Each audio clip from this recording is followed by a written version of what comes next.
Yes, which certainly is a great honor. It's a great pleasure for me to be part of all this. Yes, being part of Gunsmoke was a great honor. A once-in-a-lifetime privilege. But behind the calm face of Marshal Matt Dillon, behind the myth of Hollywood's clean, heroic cowboy, lived a man carrying grudges so deep they followed him for decades. People thought they were monuments, legends, untouchable icons. But to James Arness, some of them were nothing more than rotting souls, dangerous symbols, or mirrors reflecting truths he didn't want to face. In the golden age of Hollywood, when cowboys ruled television and masculinity was carved in stone, few imagined the silent wars happening behind the camera. No headlines. No scandals. Just tension so volatile that if it had ever gone public, the Gunsmoke empire could have collapsed overnight. 8 people. 8 wounds. 8 names James Arness quietly blacklisted from his life.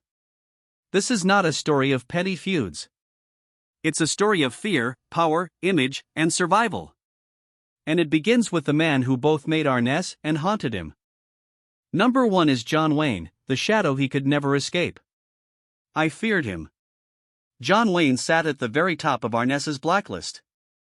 Not because of screaming matches or public insults, but because Wayne represented a force Arness could never openly fight. Wayne was Hollywood's Storm, loud, aggressive, politically extreme, and openly white supremacist. He believed black Americans weren't ready for equality. He believed Native Americans should be grateful. And in 1950s Hollywood, that brand of authoritarian masculinity was praised. When Wayne recommended Arness for Gunsmoke, he didn't just give him a role, he handed him an expectation: become me. But Arness refused. He was quiet, apolitical, reserved. He refused to turn Gunsmoke into propaganda. He skipped Wayne's rallies. He ignored his ideological pushes. And that silent resistance enraged Wayne more than open defiance ever could. "Jim's good," Wayne once muttered, "but he's too soft." Soft, for not embracing racism. Soft, for refusing to hate on command. Wayne wanted a mirror. Arness wanted to be his own man. That quiet ideological clash shaped their entire relationship. No explosion. Just cold gravity. And that's why John Wayne remained number 1 on the list. Number 2 is Rock Hudson, the fear of association. I will never let myself be dragged into that shadow again. Rock Hudson never wronged James Arness. They weren't enemies. They barely interacted. But Hudson represented Hollywood's greatest unspoken terror: homosexuality. In an era when being gay could end a career overnight, Hudson was the industry's biggest secret. Studios panicked at the idea of pairing him too closely with Arness, the ultimate symbol of rugged, heterosexual masculinity. A single photo. A misplaced smile. One rumor. That's all it would take. Arness didn't hate Hudson the man. He hated the risk. He demanded seating changes at events. He avoided joint appearances. CBS quietly rearranged schedules to keep them apart. Not because Arness despised gay people, but because Hollywood's hysteria made Hudson a ticking bomb under his image. Fear, not hatred, created the distance. Number 3 is Amanda Blake, the war behind America's favorite love story. All of America saw love. I saw an enemy I couldn't escape. For 20 years, viewers believed Matt Dillon and Miss Kitty were destined lovers. Off-screen, James Arness couldn't stand Amanda Blake. This wasn't rumor. This wasn't ideology. This was control. Blake wanted Kitty to be deeper, stronger, more human. Arness believed Gunsmoke needed one pillar: him. As CBS pushed Kitty forward, Arness felt his dominance slipping. The breaking point came in 1973. "You've made my character invisible," Blake said. "You're turning her into too much of a real person," Arness replied. That was it. After that, scenes were minimized. Eye contact vanished. Off camera, they were strangers. When Blake left the show, Arness made no effort to stop her. When she died, he didn't attend her memorial. Their on-screen romance was pure acting. Behind the scenes, it was a 20-year Cold War. Number 4 is Sammy Davis Jr., The Cracks in a White World. Sammy Davis Jr. terrified Gunsmoke not because of talent, but because of what he exposed. A successful, unapologetic black superstar had no place in television westerns of the 1950s. And Arness knew it.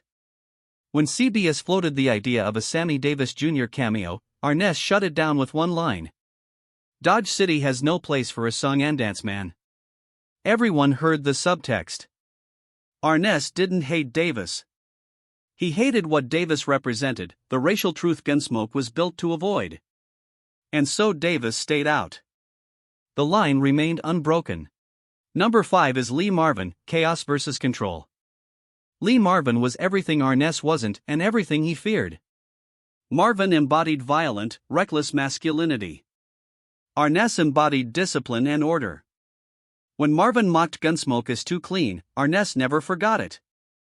CBS considered a Marvin guest appearance. Arness blocked it. Not jealousy. Fear. Fear that Marvin's chaos would make Dylan look outdated. Number 6 is Burt Reynolds, The Future Knocking at the Door. Burt Reynolds didn't challenge Arness with ideology or chaos. He challenged him with youth. Handsome. Charismatic. Magnetic. Reynolds walked onto Gunsmoke and the camera loved him instantly. The press noticed. CBS noticed. Arness did too. When Reynolds hinted he wouldn't stand behind forever, Arness knew the truth, time was moving on. When Reynolds left the show, Arness said only one thing. At last, the balance is back. Number 7 is Charles Marquis Warren, the man who challenged his power. Warren believed Gunsmoke wasn't about one man. Arness believed it was. When Warren rewrote scenes to give Kitty more agency, even saving herself, Arness exploded. "You're taking the focus away," he said. "No," Warren replied, "I'm giving it back." Warren didn't last long after that. Number 8 is Clint Walker, the only man who made him feel small. Clint Walker never said a word. Never competed. Never challenged. He didn't have to. Taller. Bigger. More physically imposing. When CBS suggested a Cheyenne-Gunsmoke crossover, Arness killed it instantly. Gunsmoke doesn't need another giant. What Arness hated wasn't Walker, it was the reflection. The real truth. James Arness didn't hate these people for who they were. He hated them for what they represented. Power he couldn't escape. Fear he couldn't admit. Change he couldn't control. Those grudges helped build Gunsmoke. They may have also limited what it could have become. So which feud do you think weighed the heaviest on James Arness's life and career? Let us know in the comments. And if you want more untold stories from Hollywood's golden age, make sure to like, subscribe, and ring the bell notification right here on PrestigeBuzz, because we'll keep opening doors Hollywood tried to keep shut.